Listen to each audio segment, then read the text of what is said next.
Hi అండి అందరికీ. మనలో ఒక్కొక్కరికి ఒక్కో దాని మీద విపరీతమైన ఇష్టం ఉంటుంది కదా. అయితే కొంతమందికి స్వీట్లు అంటే పిచ్చి ఉంటుంది, మరికొంతమందికి పాత పాటలు వినడం అంటే చాలా ఇష్టం. ఇలా ఏదైనా ఒక వస్తువు లేదా పని మీద మనకు ఉండే ప్రత్యేకమైన ఇష్టాన్ని లేదా అభిలాషను ఇంగ్లీష్లో ఏమంటారో తెలుసా? ఆ పదమే పెన్షెంట్. సో ఇప్పుడు దీని గురించి మనం ఇంకాస్త డీటెయిల్గా తెలుసుకుందాం.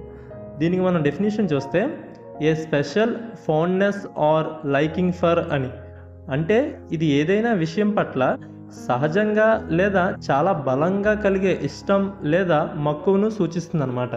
అంటే ఏదైనా ఒక విషయాన్ని మనం సహజంగానే ఇష్టపడితే లేదా మనకు తెలియకుండానే ఆ పని వైపు ఆకర్షితులైతే దాన్ని మనం ఈ పెన్షెంట్ అనే వర్డ్తో చెప్పచ్చు. ఇది కేవలం ఇష్టం మాత్రమే కాదు, అది మనకు ఒక అలవాటుగా మారిపోయిన ఇష్టం అనమాట. సో దీనికి మనం ఎగ్జాంపుల్ చూసుకుంటే, he has a penchant for collecting old stamps, అంటే అతనికి పాత స్టాంపులు సేకరించడంపై సహజ ఆసక్తి లేదా ప్రవృత్తి ఉంది అని అర్థం. వీడియో నచ్చితే లైక్ చేయండి. ఈ వీడియో ఎవరికైనా యూజ్ అవుతుంది అని అనుకుంటే వాళ్ళకి షేర్ చేయండి. అండ్ వీలైతే ఛానల్ సబ్స్క్రైబ్ కూడా చేసుకోండి. Thanks for watching.